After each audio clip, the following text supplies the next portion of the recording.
Hello dear students, welcome back to my channel physics SPC. Electromagnetic induction का एक question. A uniform rod of mass M moving with constant velocity v not in a perpendicular uniform magnetic field b as on the resistance of rod का resistance रखा है बेटा r। The current flowing through the rod R1 and R2 will be, और ये figure दे रखा है। तो देखो, एक चीज़ हमें पता होनी चाहिए कि जब कोई रॉड किसी यूनिफॉर्म मैग्नेटिक फील्ड में मैग्नेटिक फील्ड लाइंस को काटते हुए चले, है ना, ये कोई रॉड है, पहले ये कंसेप्ट पता होना चाहिए। एक रॉड है, ये इसकी ये लेंथ L है और ये V वेलोसिटी से चल रही है, इसका मैग्नेटिक फील्ड भी है। तो इस रॉड के एंड के अक्रॉस जो इंड्यूस्ड ईएमएफ है, इंड्यूस्ड ईएमएफ या फिर पोटेंशियल डिफरेंस अक्रॉस रॉड, इसका ये फॉर्मूला होता है VBL। ये फॉर्मूला तभी वैलिड होता है जब वेलोसिटी, मैग्नेटिक फील्ड और लेंथ तीनों म्यूचुअली परपेंडिकुलर हो और रॉड कंडक्टिंग हो। तो इतना इंड्यूस्ड ईएमएफ डेवलप होता है। एक तो ये बात पता नहीं है, दूसरी बात ये पता होनी चाहिए कि इस रॉड का कौन सा एंड हायर पोटेंशियल पर है और कौन सा एंड लोअर पोटेंशियल पर है। ठीक है, तो इसमें हम कैसे निकालते हैं कि कौन सा एंड हायर पोटेंशियल पर, कौन सा एंड लोअर पोटेंशियल पर? तो मैग्नेटिक फोर्स की डायरेक्शन निकालते हैं बेटा, Q V क्रॉस B से। इससे V क्रॉस B की डायरेक्शन जो होगी वही मैग्नेटिक फोर्स की डायरेक्शन होगी अगर चार्ज पार्टिकल पॉजिटिव है तो। अगर चार्ज पार्टिकल नेगेटिव है तो V क्रॉस B की जो डायरेक्शन होगी मैग्नेटिक फोर्स की, उसके जस्ट अपोजिट होगी। तो इस रॉड के अंदर पॉजिटिव चार्ज भी होगा, इलेक्ट्रॉन, और पॉजिटिव चार्ज भी होगा, है ना। जब ये रॉड मूव करेगी तो मैग्नेटिक फील्ड फोर्स लगेगा उस पर। ये तो वेलोसिटी V क्रॉस B की डायरेक्शन निकाल लेते हैं, वो राइट हैंड से निकाल लेते हैं। तो वेलोसिटी वेक्टर की डायरेक्शन में राइट हैंड की फिंगर तो मैंने कर ली, और मैग्नेटिक फील्ड की तरफ अपनी राइट हैंड की फिंगर को मैग्नेटिक फील्ड के टूवर्ड्स कर्ल करिए, घुमाइए, रोटेट करिए छोटे एंगल से। तो मैंने क्या किया, अपनी राइट हैंड की फिंगर को वेलोसिटी वेक्टर की डायरेक्शन में रखा। मैग्नेटिक फील्ड डाउनवर्ड डायरेक्शन है यहाँ पे, तो अपनी फिंगर को मैग्नेटिक फील्ड की तरफ छोटे एंगल से घुमाइए। तो घुमा रहा हूँ नीचे की तरफ, अंदर की तरफ, थंब इधर आ रहा है। ये थंब V क्रॉस B की डायरेक्शन को रिप्रेजेंट कर रहा है। अगर चार्ज पार्टिकल पॉजिटिव है तो इस पर जो फोर्स लगेगा वो V क्रॉस B की डायरेक्शन में लगेगा, V क्रॉस B की डायरेक्शन में लगेगा। देखो ऐसे लगेगा पॉजिटिव चार्ज पार्टिकल पर, तो नेगेटिव पर लगेगा इसके जस्ट अपोजिट डायरेक्शन में। दैट मीन्स ये वाला एंड हायर पोटेंशियल पर, ये लोअर पोटेंशियल पर कहेंगे। दैट मीन्स इसे कह सकते हैं कि VP माइनस VQ, इसकी वैल्यू पॉजिटिव होगी। ठीक है, ये मोशनल इंड्यूस्ड ईएमएफ कहलाता है। क्या कहलाता है? Motional induced EMF. ये हमेशा वैलिड नहीं होता, ये तब वैलिड होता है जब ये तीनों म्यूचुअली परपेंडिकुलर होते हैं। आइए आप अपने क्वेश्चन पर। देखो, ये रॉड है और ये मैग्नेटिक फील्ड लाइंस है, और रॉड की लेंथ रखी कैपिटल L, और ये वेलोसिटी V नॉट से मूव कर रही है और मैग्नेटिक फील्ड लाइंस को काटते हुए चल रही है। इसलिए रॉड के अक्रॉस, इसे PQ मान लेता हूं, इसके अक्रॉस एक इंड्यूस्ड ईएमएफ डेवलप होगा। तो इंड्यूस्ड ईएमएफ कितना डेवलप होगा? इंड्यूस्ड ईएमएफ या फिर potential difference across ends of rod के एंड के अक्रॉस। E बराबर होगा V नॉट, वेलोसिटी दे रखी है, मैग्नेटिक फील्ड B दे रखा है, और लंबाई कैपिटल L दे रखी है बेटा। अब इसमें भी same to same V cross B करेंगे तो ऐसे आएगा। तो ये एंड पॉजिटिव होगा, अभी करा हमने, और ये एंड नेगेटिव होगा। अब बताओ करंट किधर से किधर फ्लो करती है? तो ये हाई पोटेंशियल पर हो गया। तो बताइए आप, करंट किधर से किधर फ्लो करती है? तो बच्चे सोचते हैं कि high potential to low potential करती है। सर ऐसे करता है कि नहीं, जैसे ये ऐसे बनाया तो यहाँ एक सेल बना लो बेटा, ये प्लस और ये माइनस। ठीक है, ऐसे करंट सेल के outside higher potential to lower potential होती है। तो करंट के सेल के आउटसाइड करंट ऐसे फ्लो करेगी बेटा। इसमें सेल के अंदर current low potential to high potential होती है। तो सेल के अंदर जाएगी तो लो से हाई जाएगी, और बाहर होगी तो हाई से लो करेगी। तो करंट ऐसे फ्लो करेगी। ये करंट टोटल करंट है आपकी आई।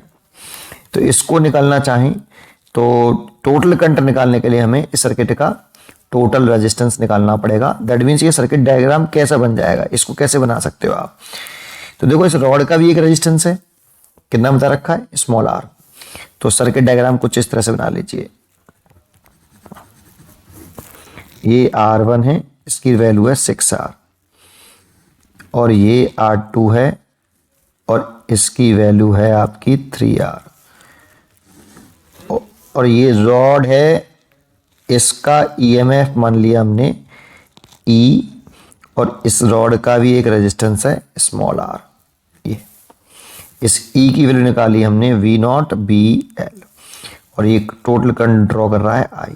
हमें ये भी निकालना है, और मान लो इसमें करंट है I1 और इसमें करंट है I2, हमें ये भी निकालनी है। अब ये एक्चुअल में किसका डायग्राम क्वेश्चन हो गया, ये अब क्वेश्चन हो गया करंट इलेक्ट्रिसिटी का, है ना। तो टोटल करंट निकालने के लिए हमें टोटल रेजिस्टेंस निकालना पड़ेगा। तो देखो ये रेजिस्टेंस और ये रेजिस्टेंस को आप चाहो तो रीड्रॉ कर सकते हो ऐसे, एक सेल बना लो ये, है ना, और ये एक रेजिस्टेंस है आपका इंटरनल कैपिटल स्मॉल r, और इसको ऐसे ड्रॉ कर सकते हो आप कि ये 6R हो गया, और इसी के साथ आप यहाँ पे ये 3R लगा सकते हो। देखो इसका ये एंड और ये एंड ये डायरेक्ट जुड़े हुए हैं, वायर से दिख रहे हैं, 3R का 6R का, और ये एंड और ये एंड डायरेक्टली जुड़ा हुआ है।